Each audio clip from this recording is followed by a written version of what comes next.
राजकारण्यांच्या अफाट कंपन्या आहेत. आत्ताच्या घटकेला आपण दरेकर, प्रसाद लाड या सगळ्यांच्या म्हटलं, हसन मुश्रीफ, सगळ्यांच्या कंपन्यांनाच आत्ता कॉन्ट्रॅक्ट्स मिळत आहेत सगळ्याची. मग ते ॲम्ब्युलन्स असो, कचऱ्याचा असो, सिक्युरिटीचा असो, सगळी कॉन्ट्रॅक्ट्स यांच्याच कंपन्यांना मिळतात. आणि बिडिंग करायला सो कॉल्ड म्हटलं काय जातं, टेंडरिंग होतंय, ऑनलाईन बिडिंग होतंय. काही नसतं, सगळं ठरलेलं असतं. 3 माणसं असतात, एका कॉन्ट्रॅक्टमध्ये मी व्हॅलिड, एकामध्ये तुम्ही, तिसऱ्यांमध्ये तिसरे, संपला विषय.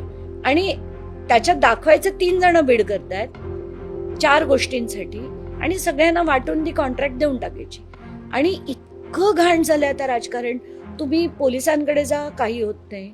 लोकांच्या जमिनी हे बळकवतात, ती बिचारी माणसं लढतात, त्यांच्या विरुद्ध खोट्या केसेस टाकल्या जातात आणि काहीच ती लढू शकत नाहीत. कोर्टात जाऊन वर्षानुवर्ष ते चालतं. काय लढणार, काय करणार? सामान्य माणूस जगू शकत नाही अशी स्थिती आहे सध्या. तुमच्या इन्व्हेस्टिगेटिंग एजन्सी, मला तर इतकं हसू येतं.